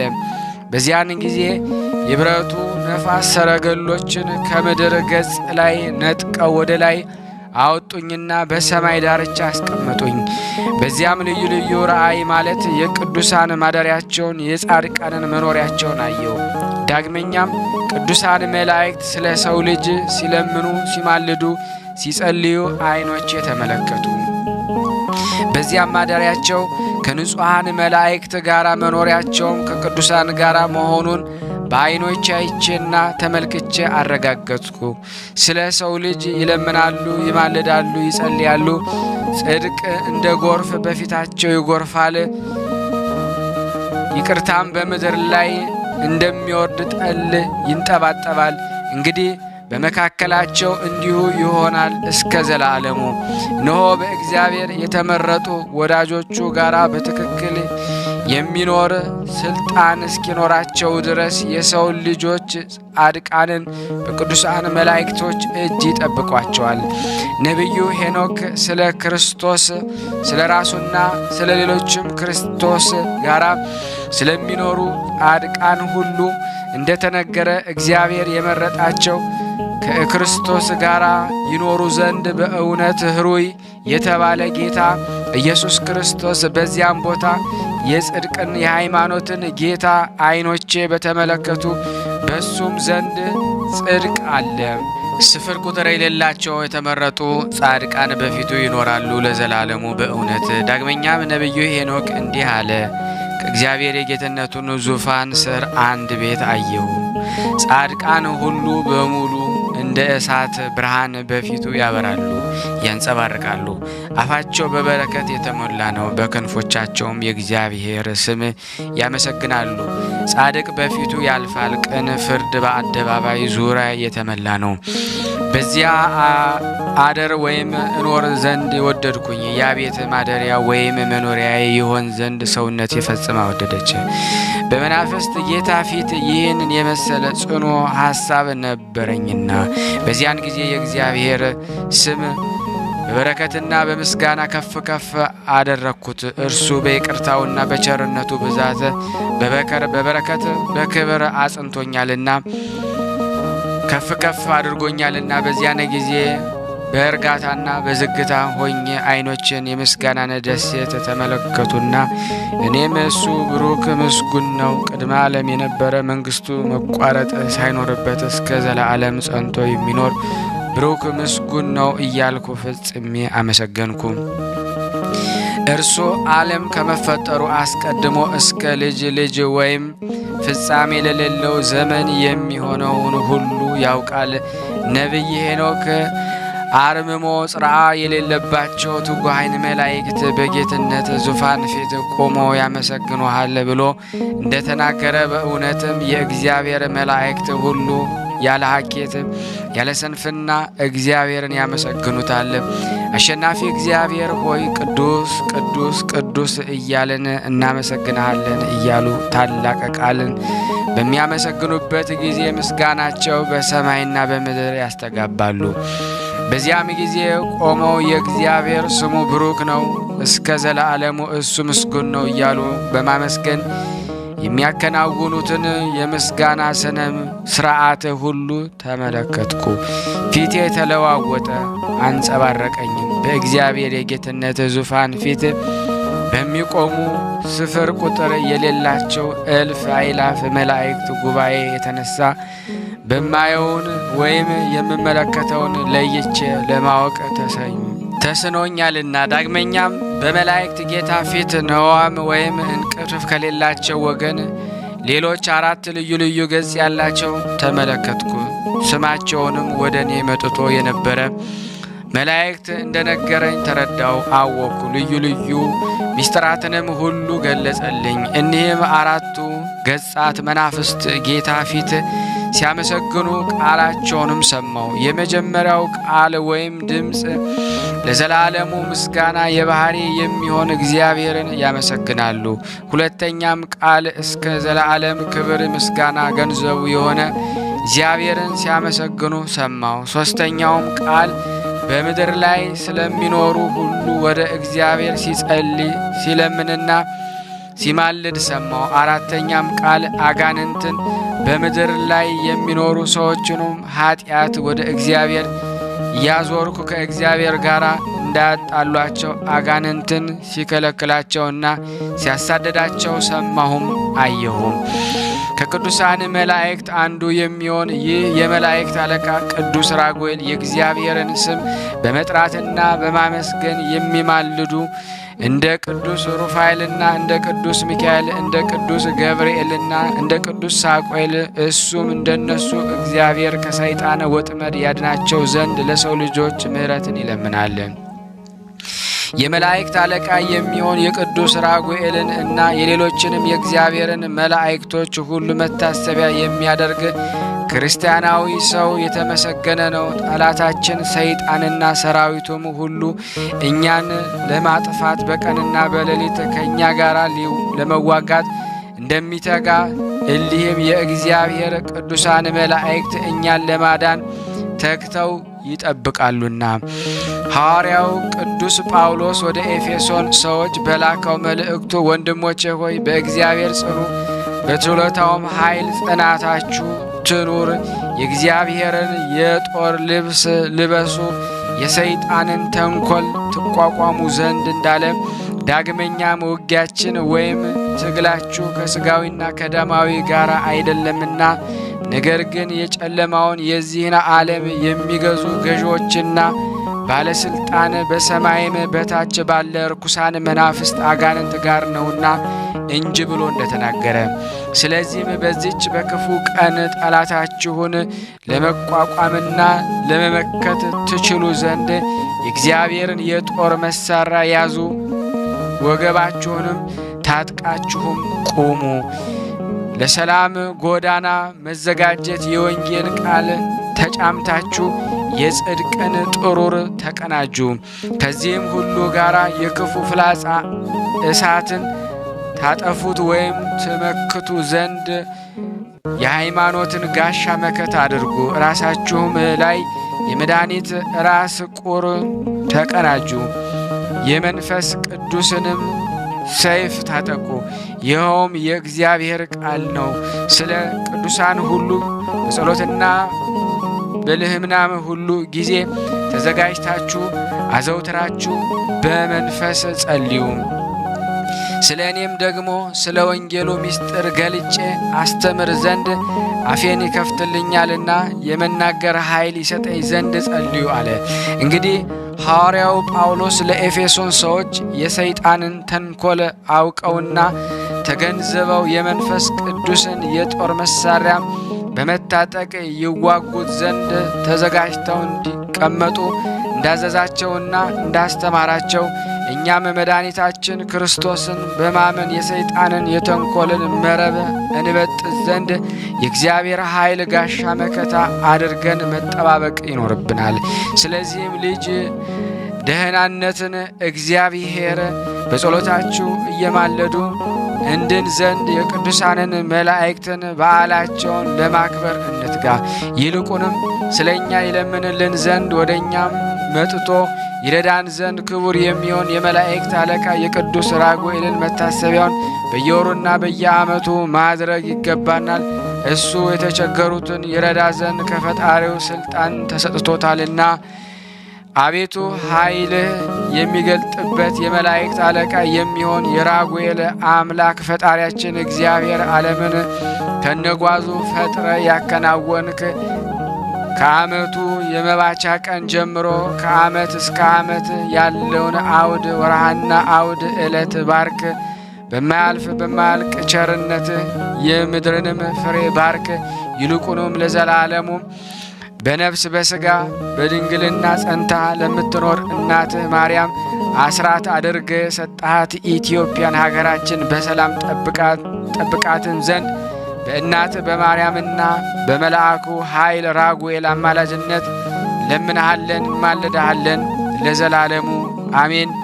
ይቅር በለን እንደ ቸርነት ነው እንጂ እንደኛ ኃጢአት ብዛት እንዳይሆን ስናነብ የጎደለውን የነጠበውን በአፈ መላእክት ሞልተ ተቀበለን ዘንድ ያንተ በጎ ፍቃድ ይሁንልን። አቤቱ ይቅርታ አምላክ ይቅር በለን። የፍቅር አምላክ ፍቅርህን ታበዛልን ዘንድ ለምንሃለን። እንዲህ ብለን ቅዱስ ልጅ እንዳስተማረን አባታችን ሆነን ብለን እንጸራሃለን። በሰማያት የምትኖር ስምህ ይቀደስ፣ መንግሥትህ ትምጣ፣ ፈቃድህ በሰማይ እንደሆነች እንዲሁም በምድር ትሁን። የዕለት እንጀራችንን ስጠን ዛሬ፣ በደላችንን ይቅር በለን እኛም የበደሉንን ይቅር እንደምንል። አቤቱ ወደ ፈተና አታግባን ከክፉ ሁሉ አድነን እንጂ መንግሥት ያንተ ናትና ኃይል፣ ክብር፣ ምስጋና ለዘላለሙ አሜን። እመቤታችን ቅድስት ድንግል ማርያም በመልአኩ ቅዱስ ገብርኤል ሰላምታ ሰላም እንልሻለን። በሐሳብሽ ድንግል ነሽ፣ በሥጋሽም ድንግል ነሽ። አሸናፊ የእግዚአብሔር እናቱ ሰላምታ ላንቺ ይገባሻል። ሴቶች ሁሉ ተለይተሽ አንቺ የተባረክሽ ነሽ፣ የማኅፀንሽ ፍሬ የተባረከ ነው። ጸጋን የተሞላሽ ቅድስት ሆይ ደስ ይበልሽ፣ ልዑል እግዚአብሔር ከአንቺ ጋር ነውና ተወደደው ልጅሽ ከጌታችን ከመድኃኒታችን ከኢየሱስ ክርስቶስ ዘንድ ይቅርታና ምሕረትን ለምኝልን ኃጢአታችንን ያስተሰርይልን ዘለዘላለሙ አሜን። ምስጋና ይሁን አንድ አምላክ ለሚሆን ለአብ ለወልድ ለመንፈስ ቅዱስ ዛሬም ዘወትርም ለዘላለሙ አሜን አሜን። የአምላካችን ስም የተመሰገነ ይሁን። ውድና የተወደዳችሁ የቅዱሳን ዝክር ተከታታዮች ይህንን ቪዲዮ ሼር ላይክ በማድረግ ለምእመናን እንድታደርሱልን በቅዱሳኑ ስም እንለምናችኋለን ጠይቃችኋለን ማለት ነው። ውድና የተወደዳችሁ የክርስቶስ ቤተሰቦች የእናታችን የቅድስት ድንግል ማርያም የአስራት በኩራት ልጆች ይህንን ምስል የምትከታተሉ ሁላችሁም ሼር ላይክ እያደረጋችሁ ለምእመናን እንድታደርሱልን ሥላሴ ስም እንጠይቃችኋለን። ከዚህ በመቀጠል ደግሞ የቅዱስ ድርሳነ ኤልያስን አነባለሁ። እግዚአብሔር ለእኔ የማንበብን ስልጣን ይስጠኝ። ነቢየ ኤልያስ ድርሳን። አንድ አምላክ በሆኑ በአብ በወልድ በመንፈስ ቅዱስ ስም የሚነበብ የነቢየ ኤልያስ ድርሳኒ ነው። ጸሎቱና በረከቱ ከሁላችንም ሕዝበ ክርስቲያን ጋር ለዘላለም ጸንቶ ይኖር አሜን። የክቡር ምስጋና ሰማይን ምድርን በመላ ዮሴፍን ከወንድሞቹ ለይቶ ከፍ ባደረገው በገዢዎች ላይ በሾመው በኋለኛው ዘመን እንደ እርሱ ያለ ሌላ የጽድቅ መንፈስ ጰራቅሊጦስ ከእርሱ በላከ በእግዚአብሔር ስም በኤልያስ ያደረው የኤልያስ መንፈስ በወዳጆቹ ላይ ይደር ለዘላለሙ አሜን። ኤልያስም ወደዚያ ሄደና በ12 ጥማድ በሬ እያረሰ የዮሳፍጥ ልጅ ኤልያስን አገኘው። ይህ ኤልያስንም ከሀገሩ ታላላቅ ሰዎች አንዱ ነበረ። ኤልያስም ሄደና መጠምጠሚያውን ጣለበት። ኤልያስም 12 ጥማድ በሬዎችን ተወና ኤልያስን ተከትሎ ሄደ። አባቴ ሆይ እወድሃለሁ፣ በኋላ ልከተልሃለሁ። በአንተ ፈንታ ነቢይ ይሆን ዘንድ የሳፍጥ ልጅ ኤልያስን ሂድና ቀባው ብሎ እግዚአብሔር የላከውን ሁሉ ነገረው። አንተም የሚናስ ልጅ ኢዮናንያ የአዴርን ልጅ አዛሄልን ቀባቸው። ከዚህ በኋላ በለሟሌ ነህን ተመለስ አለው። ከመከተሉም ተመለሰና ጥማድ በሬዎቹን ወሰደ። አረደና በበሬዎቹ ዕቃ አብስሎ ለሕዝብ አቀረበ። እነርሱም በሉ። ሄዶም ኤልያስን ተከተለው። በማስገበሪያው ቦታ ተቀምጦ ሳለ መድኃኒታችን ና ተከተለኝ ባለው ጊዜ ተነስቶ ምሳ አዘጋጅቶ ከዚያም በኋላ ሁሉንም ትቶ እንደ ተከተለው እንደ ቀራጩ ባለጸጋ እንደ ማቴዎስ ኤልያስም እንዲሁ አደረገ። ይህንን ኤልሳዕንም ሃይማኖታቸው የቀና 318 ሊቃውንት አመሰገኑት። በኒቅያ በተወሰነው በ10ኛው አንቀጽም ለመነኮሳት አርያ አደረጉት። የገዳሙ አለቃ ረዳትና አገልጋይም በሰውነቱ በነቢዩ ኤልሳዕ ግብር አምሳል በፊቱ የሚቆም ሊሆን ይገባል። ከእስራኤል ታላላቅ ሰዎች የአንድ የታላቅ ሰው ልጅ ሲሆን ለነቢዩ ኤልያስ በመላላኩ አላፈረም። እርሱ በገለአድ ሀገር ከሚኖሩት አንዱ ሰው ነው። ነገር ግን ለዚህ ቀሬናዊ ሰው እንዴት አገለገልኩ ብሎ በልቦ አላሰበም። ወደሚያውቁኝ ወደ እስራኤል ልጆች ማህበር እመጣለሁ፣ በደለኛንና ምስኪንን የሆነውን ሰውንም አገለግላለሁ አላለም። ይቺ ሀገር መምህሩ የሚመላለስባት እንደሆነች ተመለከተ። የእርሷ ሀገር ሰዎችም አገልጋይ ረዳት የሆኑት ዘንድ አይገባቸውምና ለደቀ መዝሙርቱም እንዲህ ያሰቡ ዘንድ እንዲህ ያለ ሕሊና ይገባቸዋል። ከመምህሮቻቸው ይልቅ በዚህ ዓለም ክቡራን ከሆነው በሥጋ ወልደው ላሳደጉና ለአባቶቻችን ልንከፍላቸው ባለመቻላችን ወዮልን ይሉ ዘንድ ይገባል። ለመንፈሳውያን አባቶቻችንማ አስበልጠን እንከተላቸው ዘንድ እንዴት ይገባን ይሆን? ብፁዕ ኤልሳዕ ግን የኤልያስ ተከታይ ሆነ። በፍጹም ልቡም አገለገለው። ጸጋው እጹብ ድርብ እስከሚሆንለት ድረስ ከእርሱ ወደ ግራም ወደ ቀኝም አላለም። ከእርሱ የሚበልጥ ተአምራትን አደረገ። ኤልያስ አንድ ሙት አስነሳ። ኤልሳዕ ግን አንዱን በሕይወት እያለ አንዱን ደግሞ በሞት በኋላ ሁለት ሙታን አስነሳ። በእርሱ ላይ የመንፈስ ቅዱስ ሀብት እስከሚያድርበት ድረስ ለነቢዩ ኤልያስ አገልጋይ ይሆን ዘንድ 12 ጥማድ በሬዎችን ላረደ ለኤልሳዕ ሰላምታ ይገባል። በረከቱ ከኔና ከናንተ ከሁላችን ከሕዝበ ክርስቲያን ጋር ጸንቶ ለዘላለሙ ይኑር አሜን። ያለ ሐሰት የዘንበሪ ልጅ የአክዓብም በእግዚአብሔር ፊት የክፋት ተግባርን አበዛም። የሚስቱን ቃል ሰምቷልና አዳምን ያሳተችው ሚስቱ እንደሆነች ብዙዎቹን ወደ ጥፋት እንደ ጣለቻቸውም አላሰበም። በዚያን ወራት ኢዝራኤል በተባለች ሀገር ስሙ ናቡቴ የተባለ አንድ ሰው ነበረ።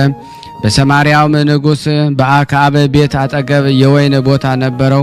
አክዓብም ናቡቴን የጎመን ቦታ ይሆነኝ ዘንድ ይህንን የወይንን ቦታ ስጠኝ፣ ለቤቴ ቅርብ ነው። ከዚህ የሚበልጥ ሌላ ቦታ እሰጥሃለሁ። ከፈለክ ጓሮ ቦታ ይሆነኝ ዘንድ የወይንህን ቦታ ዋጋ ወርቅ እሰጥሃለሁ አለው። ናቡቴም የአባቶችን ርስት እሰጥህ ዘንድ እግዚአብሔር ይህንን ከእኔ ያርቅልኝ አለው። አክዓብም አዝኖ ሄደና ከአልጋው ተኛ፣ ፊቱም ሸፈነ፣ እህልም አልበላም። ሚስቱ ኤልዛቤልም ወደ እርሱ ገባችና ምን ሆንህ? ምንስ ያሳዝንሃል? አለችው።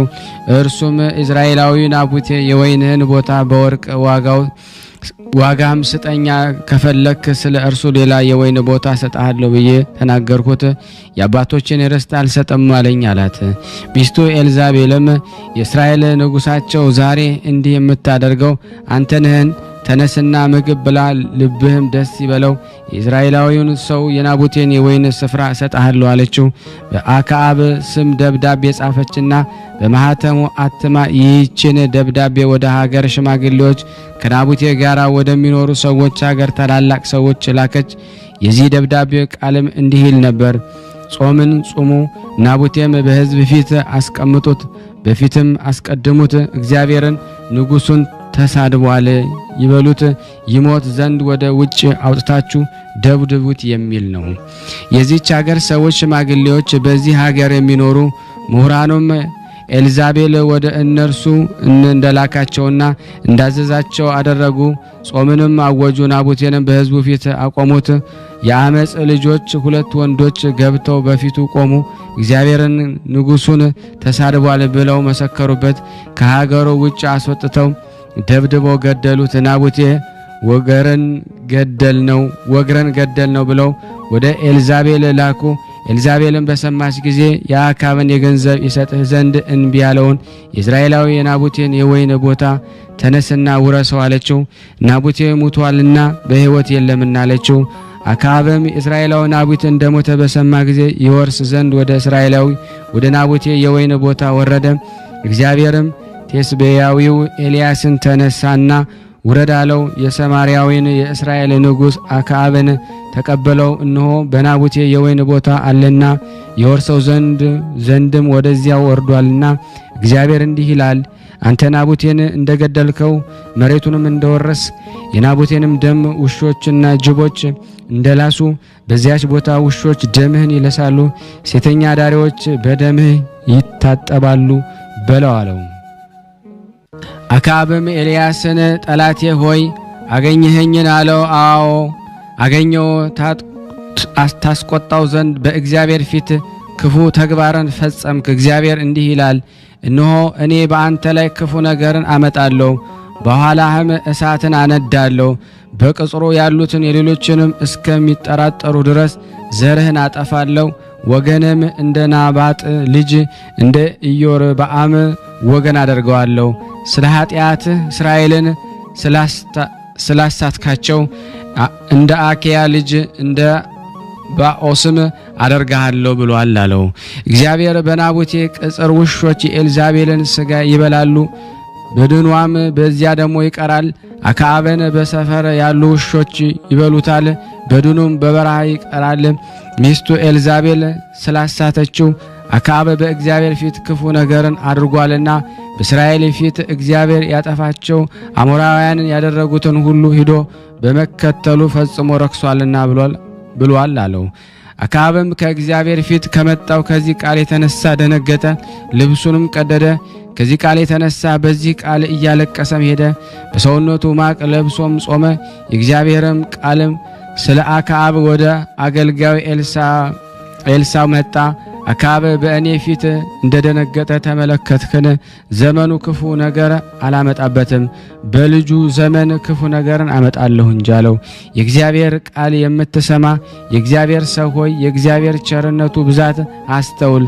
በአመፃ ወንድሙን የገደለ ቃየልን የምትፈራ የምትንቀጠቀጥ ሁን ብሎ እግዚአብሔር እንደረገመው በኦሪት የተጻፈውን አላነበብህምን? ኃጢአት ይቅር ትባልልኝ ዘንድ ታላቅ አይደለችምን? ከፊትህ እሰወር ዘንድ ከምድር ታወጣኛለህ። በምድርም የምፈራ የምንቀጠቀጥ እሆናለሁ። ያገኘኝ ሁሉ ይገድለኛል አለ። እግዚአብሔር ተጸጸተ፣ እንዲህም አይደለም ቃየልን የሚገድል 7 እጥፍ ይበቀልበታል። እግዚአብሔር ቃየልን ያገኘው ሁሉ እንዳይገድለው ምልክት አደረገለት። አክዓብም ከኤልያስ ቃል የተነሳ ደነገጠና ልብሱን ቀደደ፣ በሰውነቱ የፀጉር ማቅ ለበሰ። ጣዖት አምላኪ ነፍስ ገዳይ ቢሆን በጾመ ጊዜ እግዚአብሔር ራራለት። ክፉ ነገርም በልጁ ዘመን አደርጋታለሁ። ቃኤልን የእርሱን ዘርም የጥፋት ውሃ ጠፋችው። እግዚአብሔር ተበቃይ በእውነት ፈራጅ ነውና። እንመለስና በአክዓብ ላይ የተናገረው ቃል እንደተፈጸመ የኤልያስን ቃል እናስተውስ። ከብዙ ጊዜ በኋላ የእስራኤል ንጉሥ አክዓብ ከይሁዳ ንጉሥ ከኢዮሳፍጥ ጋር የገለአድ ክፍል ወደ ሆነች ወደ ሬማት ወጣ። የእስራኤል ንጉሥ አክዓብም ኢዮሳፍጥን ተሸፍኜ ገብቼው እዋጋለሁ፣ አንተ ግን ልብስ ልበስ አለው። የእስራኤል ንጉሥ አክዓብ ተሸፍኖ ይዋጋ ዘንድ ገባ። የሶርያ ንጉሥም 32 የሚሆኑ የሰረገላ ጦረኞችን አዘዛቸው። ከእስራኤል ንጉሥ ከአክዓብ ብቻ በስተቀር በታላቁም ከታናሹም ጋር አትዋጉ አላቸው። እነዚያም የሰረገላ ጦረኞችም የይሁዳ ንጉሥ ኢዮሳፍጥን ባዩት ጊዜ ይህስ የእስራኤል ንጉሥ ይመስላል ብለው ይገድሉት ዘንድ ከበቡት። ኢዮሳፍጥም ጮኸ። የሰረገላ ጦረኞችም የእስራኤል ንጉሥ እንዳልሆነ በተረዱ ጊዜ ትተውት ተመለሱ። ከእነርሱ አንዱም በኃይሉ ቀስቱን ወረወረና የእስራኤል ንጉሥ አክዓብን በደረቱ መካከል ወጋው። ከወታደሮችም ለአንዱ ተመለሰና ያዘኝ፣ ከጦርነቱም አወጣኝ፣ ተዋግቻለሁና አለ። ያን ጊዜ ሰራዊቶቻቸው አፈገፈጉ። ንጉሡንም ከጠዋት እስከ ማታ ድረስ በሰረገላው አስቀመጡት። በተዋጋው ቁስል ላይም በሰረገላው ውስጥ ደሙ ይፈስ ነበረ። ሲመሽም በሶርያውያን ፊት ሞተ። ፀሐይ ሲገባም አዋጅ ነጋሪ ወጣና ሁሉም ወደየሀገራቸው ገቡ። የዘንበሪ ልጅ አክዓብም ሞቷልና አለ። ሰማርያ በደረሱ ጊዜ በሰማርያ ቀበሩት። ሰረገላውንም ከሰማርያ አገር ወደ ውጭ አስወጡት። ደሙንም ውሾችና ጅቦች ላሱት። ሴተኛ አዳሪዎችን በዚያ ውሃም ታጠቡ። በነገስታቱና በመኳንንቱ ፊት ግርማንና ሞገስን በተመላ በአገልጋይ በኤልያስ አንደበት እግዚአብሔር እንደተናገረው የእስራኤል ንጉሥ የአክዓብ ደም ከውሃው ተጨምሯልና በፊታቸው እንዳናፈር ለእኛም ሞገስን ሰጠን። ከእነርሱ ጋር በምንነጋገርበት ጊዜ ከእኛ ጋር ሁን፣ ስለ እኛም አንተ ተጣላ። አሜን። ነቢይ በነቢይ ስም የተቀበለ የነቢዩን ዋጋ ከአምላኩ ከእግዚአብሔር ዘንድ ያገኛል ለዘላለሙ አሜን። ናቡቴ በግፍ በወይኑ ቦታ በገደለው ጊዜ እግዚአብሔር እንዳዘዘው አክዓብን ለተበቀለ ለኤልያስ ሰላምታ ይገባል። እንደ አውሎ ነፋስ ሰውነቴን ከመባዘን ያድነኝ ዘንድ አምናለሁ የሚለው ነውና ሁሉ እግዚአብሔር ይሰማዋልና። ከቃልህ የተነሳ አክዓብ ፈጥኖ በደነገጠ ጊዜ እግዚአብሔር ሐዘኑን ሰምቶ እኔ በዘመኑ ክፉ ነገርን አላመጣም አለ። ኤልያስ ሆይ ስለ ሕዝቦችህም ቃል ኪዳን ተቀበል። በፍርድ ቀን ዓይኖችን እንዳንቅበዘበዝ ለዘላለሙ አሜን። ያቀረብነውን ጸሎት ልመናችን እግዚአብሔር ይቀበለን እንደ ቸርነቱ ነው እንጂ እንደኛ ኃጢአት ብዛት እንዳይሆን። ለሀገራችንም ሰላሙን፣ ፍቅሩን፣ አንድነቱን እግዚአብሔር ይመልስልን ዘንድ በአንድነቱ ነን። ቅዱስ የሆነውን ስሙን አባታችን ሆይ እንበል። አባታችን ሆይ በሰማያት የምትኖር ስምህ ይቀደስ፣ መንግስትህ ትምጣ፣ ፈቃድህ በሰማይ እንደሆነች እንዲሁም በምድር ትሁን። የዕለት እንጀራችንን ስጠን ዛሬ፣ በደላችን ይቅር በለን እኛም የበደልነውን ይቅር እንደምንል። አቤቱ ወደ ፈተና አታግባን ከክፉ ሁሉ አድነን እንጂ መንግስት ያንተ ናትና፣ ኃይል፣ ክብር፣ ምስጋና ለዘላለሙ አሜን። እመቤታችን ቅድስት ድንግል ማርያም ሆይ በመልአኩ በቅዱስ ገብርኤል ሰላምታ ሰላም እንልሻለን። በሐሳብሽ ድንግል ነሽ፣ በስጋሽም ድንግል ነሽ። የአሸናፊ እግዚአብሔር እናት ሆይ ሰላምታ ላንቺ ይገባሻል። ከሴቶች ሁሉ ተለይተሽ አንቺ የተባረክሽ ነሽ። የማኅፀንሽ ፍሬ የተባረከ ጸጋን የተሞላሽ ቅድስት ሆይ ደስ ይበልሽ። ጸጋን የተሞላሽ ቅድስት ሆይ ደስ ይበልሽ። ጸጋን የተሞላሽ ቅድስት ሆይ ደስ ይበልሽ። ልዑል እግዚአብሔር ካንቺ ጋር ነውና ከተወደደው ልጅሽ ከጌታችን ከመድኃኒታችን ከኢየሱስ ክርስቶስ ዘንድ ይቅርታንና ምሕረትን ለምኝልን ኃጢአታችንን ያስተሰርይልን ዘንድ ለዘላለሙ አሜን። ምስጋና ይሁን አንድ አምላክ ለሚሆን ለአብ ለወልድ ለመንፈስ ቅዱስ ዛሬም ዘወትርም ለዘላለሙ አሜን። ውድና የተወደዳችሁ የክርስቶስ ቤተሰቦች የቅዱሳን ዝክር ተከታታዮች ሁላችሁም በነቢየ ቅዱስ ኤልያስ ስም ይህንን ምስል ሼር፣ ላይክ በማድረግ ለምእመናን እንድታደርሱልን ስለ ቅዱስ ገብርኤል ብላችሁ እንደምትልኩ በጣም ተስፋ አደርጋለሁ። በኢትዮጵያ ንግድ ባንክ ቀጥታ መላክ ለምትፈልጉ እዚህ ጋር ባለው ቁጥር ላኩ። እንደዚሁም ደግሞ አሜሪካና ወደ ካናዳ አካባቢ ያላችሁ በዜል ቁጥር መላክ ለምትፈልጉ እንደዚሁም የዜል ቁጥራችን እዚህ ጋር አስቀምጠናል። ካሻፕም ለምትፈልጉ የካሻፕ ቁጥር እዚህ ጋር እንደምትፈልጉት አለ። እንደዚሁም በፔይፓል መላክ ለምትፈልጉ በሁሉም መልኩ አለላችሁ። እንግዲህ የምትችሉትን ያክል እየላካችሁ የላካችሁትን የብር መጠን በዋትስአፕ ቁጥሬ 0041 779 77 46 32 ደረሰኞቻችሁን እየላካችሁ እንግዲህ እናመሰግናችኋለን ማለት ነው። ክብር ያደለልን። በጣም እናመሰግናለን። በስመ አብ ወወልድ ወመንፈስ ቅዱስ አሐዱ አምላክ አሜን። ሰላም እህት ወንድሞቼ እንዴት ናችሁ? ደህና ናችሁ? እናት አባቶቼ በየሰዓት አቆጣጠራችሁ ሰላም ዋላችሁ፣ ሰላም አደራችሁ? እኔ ደህና ነኝ፣ እግዚአብሔር ይመስገን። ወንድማችን እንዴት ነህ? ደህና ነህ? መምህራችን ከነ ቤተሰቦቼ ደህና ነው? በዚህ ከቅዱሳን ላይ በየቀኑ መላቀልን እየተጠቀምን ነውና እግዚአብሔር ይስጥልን፣ እግዚአብሔር ያክብርልን። እና ዛሬ ለኔ ለምስክሬ የመጣሁት በድንበር በባህር ነውና የመጣሁት እና እዛ ብዙ ጭንቀት ብዙ ችግር ነበርና ጥይት ደግሞ ለራሱ እየተተኮሰ ነበርና ካቴ ሲተኮስ እኔ አፋፉ ላይ ቆሜያለሁ ማለት ነው። ከዚያ በዛን ሰዓት መብርሃን እናቴ እያልኩ በዚያው ቆምኩ ማለት ነው። እና በዛን ሰዓት ቢተኮስ ይመታ የነበረ ጥይቱ መብርሃን እናቴ ከዚህ አወጣኛለች። እና አንደኛው ምስክሬ ይሄ ነው። ሁለተኛው ደግሞ እህቴ ማለት ነው ድንበር ተመታ ነበርና ወደዚህ እና በቃ ብዙ ጊዜ ያኔ ተሰርቃ ነው ምናምን እና ደግሞ ብዙ ጣጣ እየተመጣ ነበርና ወደ 6 ወር ምናምን ተቀምጣብኛለች ድንበርና ከዚያ በቃ በጣም ጨነቀኝ። ያኔ ደላላው ምናምን አልታወቀም፣ ግራ ግብት ያለ ነገር ነበርና ከዚያ በቃ ቸሩ መድኃኔዓለም አባቴ እኔ ምንም ማድረጋችንም አንተ ዛሬ ነገ ሳትልቅፍ ድግፍ አድርገህ አንጣልኝ ብዬ ነገርኩት ማለት ነው ለቸሩ መድኃኔዓለም። ቸሩ መድኃኔዓለም አባቴ ነገ ዛሬ ሳይል ይኸው አንጥቶ ገብታልኛለች። ቸሩ መድኃኔዓለምን እመቤቴ ማርያምን አመስግኑልኝ። እና ይሄ ነው ምስክሬ። ወንድማችን በየቀኑ የምንለቅልን ዝክረ ቅዱሳን አለች። ዝክረ ቅዱሳን ላይ እየተጠቀምንበት ነውና እግዚአብሔር ይስጥልን፣ እግዚአብሔር ያክብርልን። እና ደግሞ ያኔ እኔ አልችልም ታጠፉ ደግሞ በጣም ይቅርታ እየቀርባሉኝ እሺ።